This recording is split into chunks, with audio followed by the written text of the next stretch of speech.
Hello दोस्तों, मेरा नाम है विनायक पुरवार और मैं आज आप लोगों के लिए लेकर आया हूँ बहुत ही ज़्यादा इंपॉर्टेंट टॉपिक बजट 22-23 का।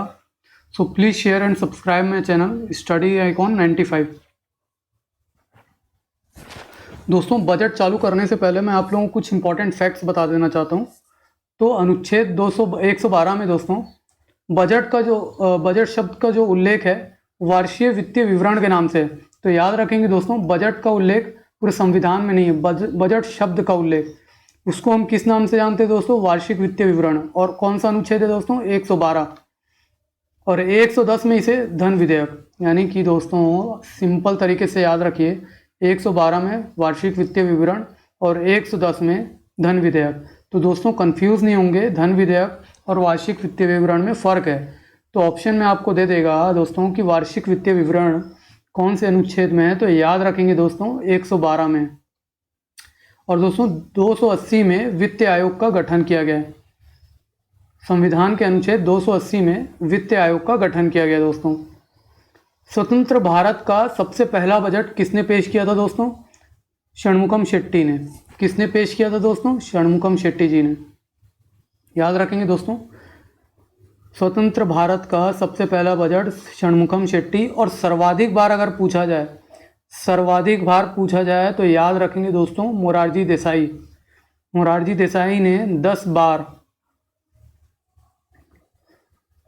निर्मला सीतारमण जी का ये चौथा बजट था। याद रखेंगे दोस्तों, निर्मला सीतारमण जी का कौन सा बजट था? देखिए दोस्तों, क्वेश्चन में ऐसा पूछेगा, निर्मला सीतारमण जी ने हाल ही में कौन से नंबर का बजट पेश किया है? तो याद रखेंगे दोस्तों, उन्होंने अपना चौथे नंबर का बजट पेश किया है। और दोस्तों सबसे पहले पेपरलेस बजट की शुरुआत कब हुई थी? 21-22 में। दोस्तों याद रखेंगे कब हुई थी? 21-22 में सबसे पहला पेपरलेस बजट।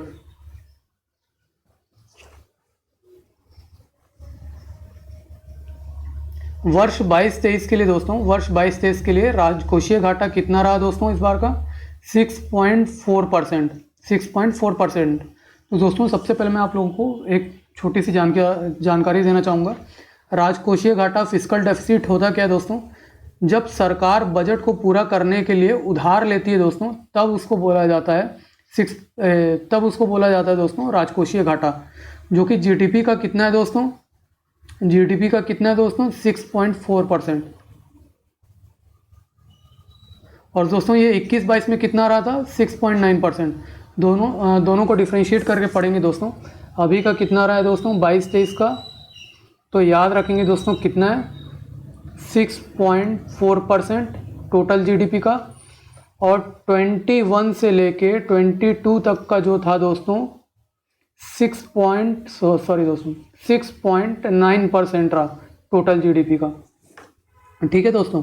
और भारत की जीडीपी ग्रोथ रेट कितनी अनुमानित की गई है दोस्तों? याद रखेंगे 9.69। कितनी दोस्तों? जीडीपी 9.27%। कितनी अनुमानित है दोस्तों? 9.27%। भारत की जीडीपी ग्रोथ रेट कितना रहने का अनुमानित है दोस्तों? 9.27। अमृतकाल दोस्तों, बजट में एक शब्द अमृतकाल का भी जिक्र किया गया, वो दोस्तों क्या है? जो भी 75वीं वर्षगांठ चल रही है और जो 100वीं वर्षगांठ के बीच का जो समय है, यानी कि 25 ईयर्स का, यानी कि 25 ईयर्स का जो समय है, उसको क्या किया गया दोस्तों? अमृतकाल कहा गया। अमृतकाल कहा गया। और दोस्तों इन 25 सालों में क्या किया जाएगा दोस्तों? ये देखिए दोस्तों, इन 25 साल में क्या 4 चीज़ों को प्राथमिकता दी जाएगी। किस किस को दोस्तों? याद रखेंगे पीएम गति शक्ति, जो दोस्तों मैं आगे आपको बताऊंगा। इसमें क्या है दोस्तों? इंफ्रास्ट्रक्चर को मजबूत करने के लिए एक मास्टर प्लान लाया जाएगा। सेकेंड है दोस्तों समेकित विकास, यानी कि इंक्लूसिव डेवलपमेंट, सबका साथ सबका विकास। और दोस्तों ऊर्जा ट्रांजिशन, ऊर्जा का संक्रमण। और चौथा है दोस्तों इंफ्रास्ट्रक्चर में निवेशी मदद। दोस्तों बेसिकली मैं आपको बता दूं इस बजट में क्या किया गया है। इंफ्रास्ट्रक्चर को मजबूत करने के लिए ये बजट को लाया गया दोस्तों। तो पूरा फोकस इंफ्रास्ट्रक्चर पे लगाया गया।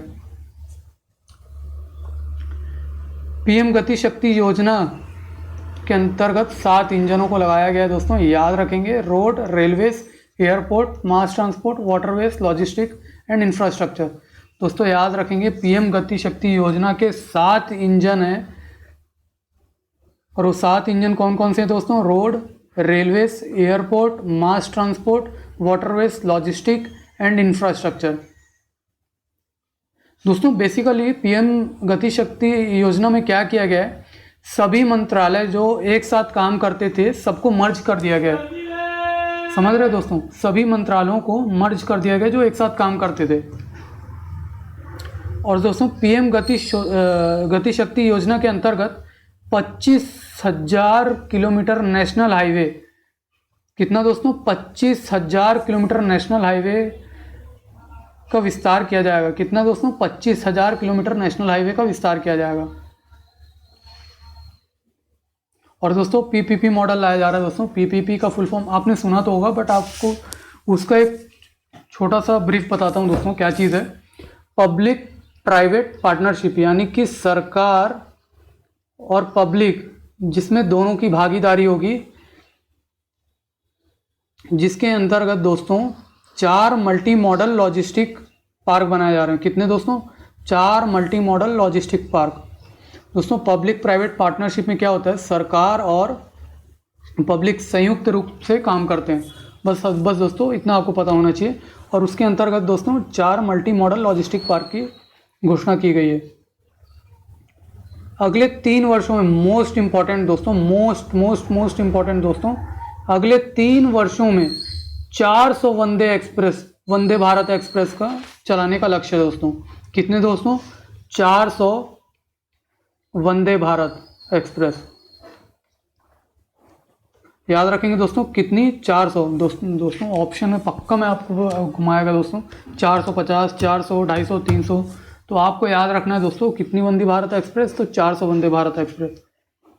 दोस्तों याद रखेंगे बजट में जो सर्वाधिक प्राप्ति होती है, मतलब बजट को पूरा करने के लिए जो सर्वाधिक प्राप्ति होती है सरकार को, वो कहाँ से होती है? उधार से।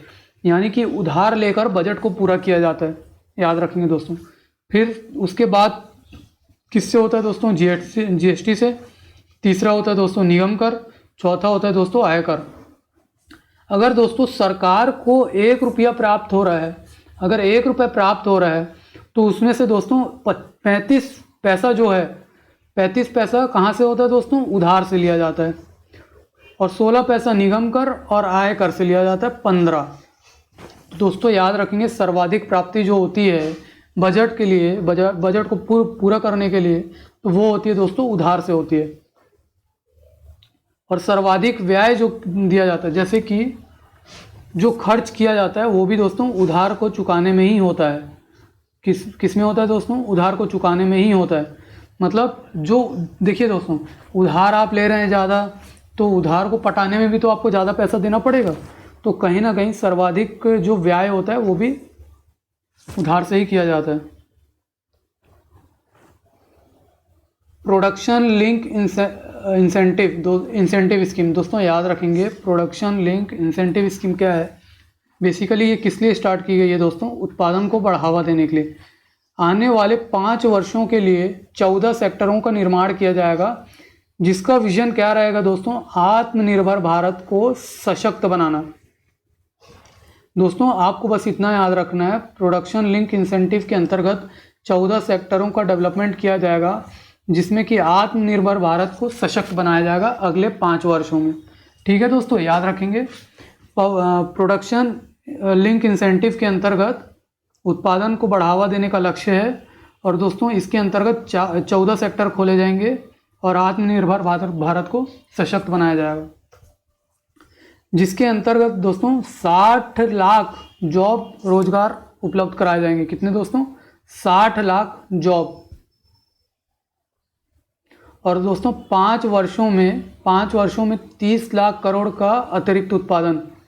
याद रखेंगे दोस्तों 30 लाख करोड़ का अतिरिक्त उत्पादन किया जाएगा। अब दोस्तों पर्वतमाला, याद रखेंगे दोस्तों जैसे भारतमाला है ठीक उसी तरह पर्वतमाला है। तो इसके अंतर्गत दोस्तों 8 रोपवे परियोजना, कितनी दोस्तों? 8 रोपवे परियोजना का निर्माण किया जाएगा, जिसमें कि 60 किलोमीटर तक का विस्तार होगा। कितना दोस्तों? 60 किलोमीटर तक का।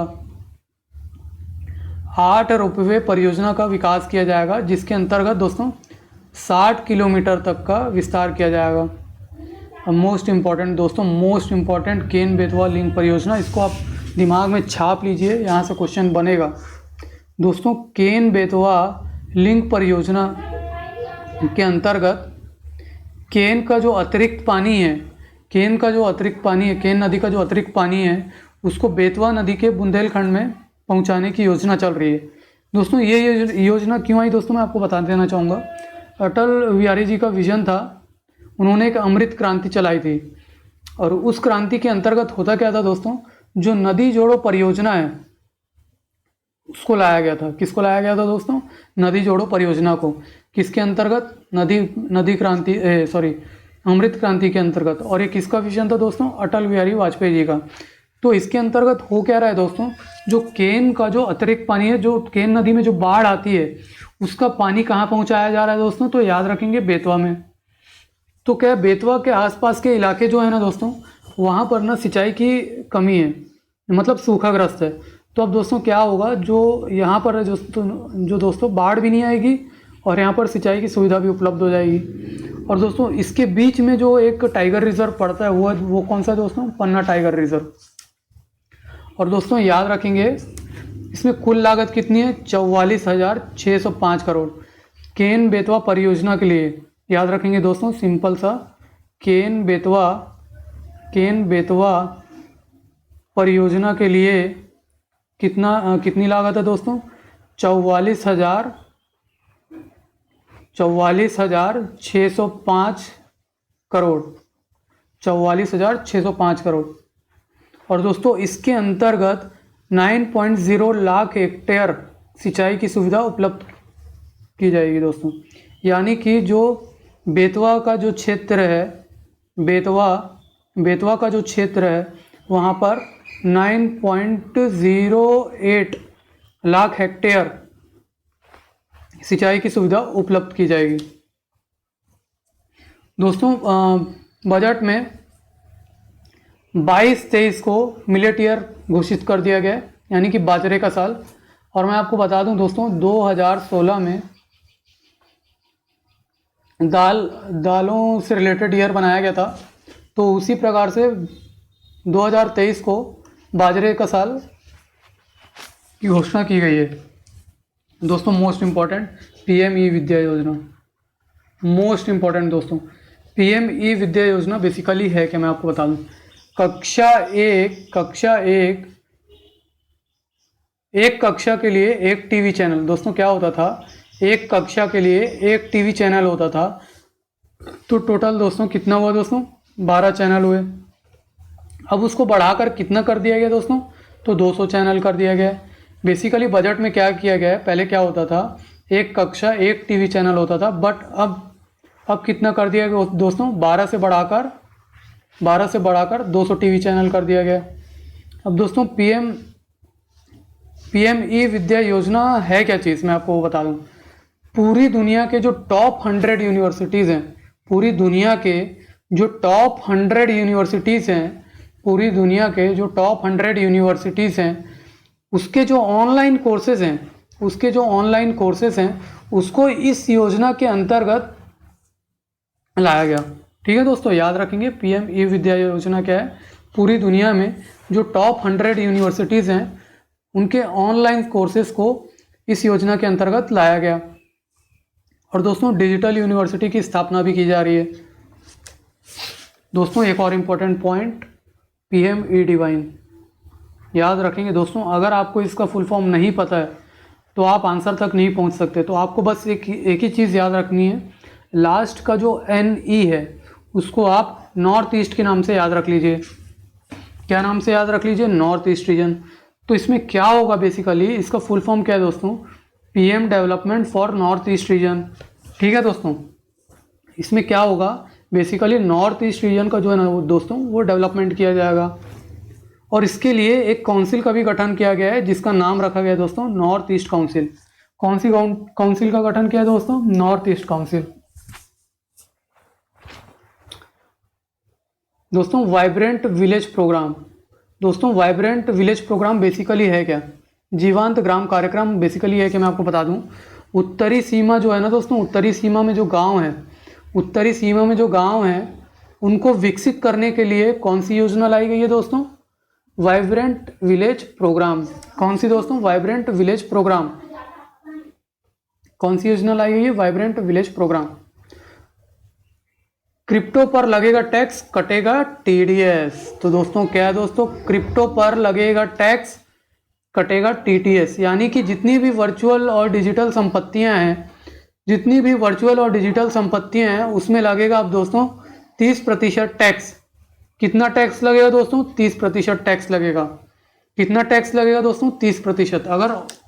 अगर ऑप्शन में ये पूछा जाए दोस्तों, क्रिप्टो करेंसी या वर्चुअल डिजिटल संपत्तियों में कितना टैक्स लगाने की घोषणा की गई है बजट में, तो याद रखेंगे दोस्तों 30% टैक्स। दोस्तों आरबीआई बैंक अपना आरबीआई डिजिटल रुपए लॉन्च करने वाला है 22-23 अप्रैल में।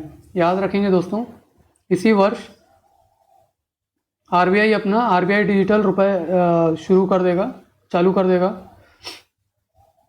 और दोस्तों मैंने डिजिटल यूनिवर्सिटी आपको पहले ही बता चुका है। PM Awas Yojana most important दोस्तों, most important PM Awas Yojana. दोस्तों पीएम आवास योजना के अंतर्गत क्या होता है दोस्तों? हर व्यक्ति तक मतलब सबको एक घर पहुंचाने की योजना है इसमें। तो अब हो क्या रहा है दोस्तों, इसमें कितने 80 लाख घरों को निर्माण करने की घोषणा की गई है। कितने दोस्तों? 80 लाख, जिसके अंतर्गत बजट में 48,000 करोड़ का प्रावधान किया गया। 80 लाख घरों के लिए कितना दोस्तों? 48,000 करोड़ रुपए का प्रावधान किया गया। अगर दोस्तों देखिए रुपए से पूछा ही जाता है क्वेश्चन, बजट है तो कहीं ना कहीं कितना पैसों का आवंटन होगा उसके लिए भी क्वेश्चन बनता है। तो पीएम आवास योजना के लिए कितना दोस्तों आवंटित किया गया? तो याद रखेंगे 48,000 करोड़ रुपए। दोस्तों रैंप, अगर आपको दोस्तों इसका फुल फॉर्म नहीं पता है और ये परीक्षा में टपक गया तो आप इसके आंसर तक नहीं पहुंच सकते। तो दोस्तों आप बस याद रखिए जो रैंप में जो एम है ना, यहीं से आप चीज़ों को पकड़ ले जाएंगे। क्यों एम का मतलब क्या है दोस्तों? एमएसएमई। तो दोस्तों इसमें बेसिकली हो क्या रहा है, इस योजना में जो एमएसएमई सेक्टर है उसको बढ़ावा देने के लिए, यानी कि उसको गति प्रदान करने के लिए रैंप योजना का शुभारंभ किया जा रहा है। तो दोस्तों रैंप का रिलेशन किससे दोस्तों? याद रखेंगे एमएसएमई से। रैंप का रिलेशन किससे दोस्तों? एमएसएमई से।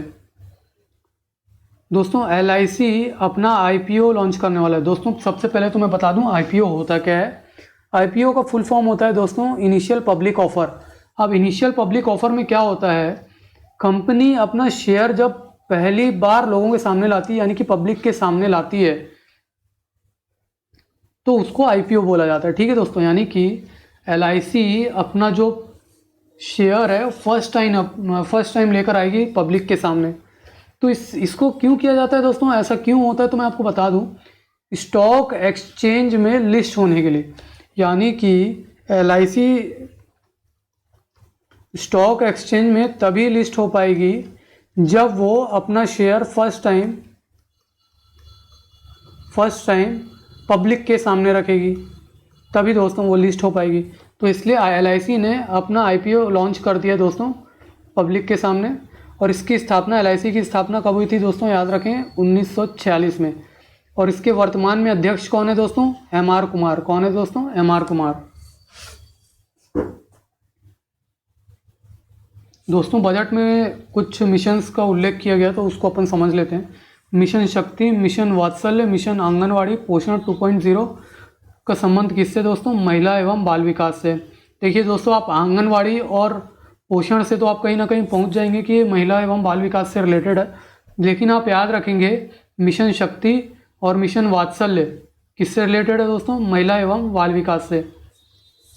देश भर में केमिकल फ्री खेती, दोस्तों याद रखेंगे देश भर में केमिकल फ्री खेती को बढ़ावा देने के लिए कहाँ से शुरुआत की गई है? तो याद रखेंगे दोस्तों गंगा नदी से, जो दोस्तों उसके किनारे के 5 किलोमीटर तक का एक कॉरिडोर बनाया जा रहा है जहाँ पर केमिकल फ्री खेती की जाएगी। इससे दोस्तों गंगा नदी भी साफ रहेगी और लोगों तक अच्छी सब्जियां और अच्छी चीज़ें भी पहुंचेंगी। तो इस कारण से दोस्तों केमिकल फ्री खेती को बढ़ावा दिया जा रहा है और इसकी शुरुआत दोस्तों गंगा नदी से की जा रही है। तो दोस्तों thank you, please share and subscribe my channel study icon 95। Thank you दोस्तों।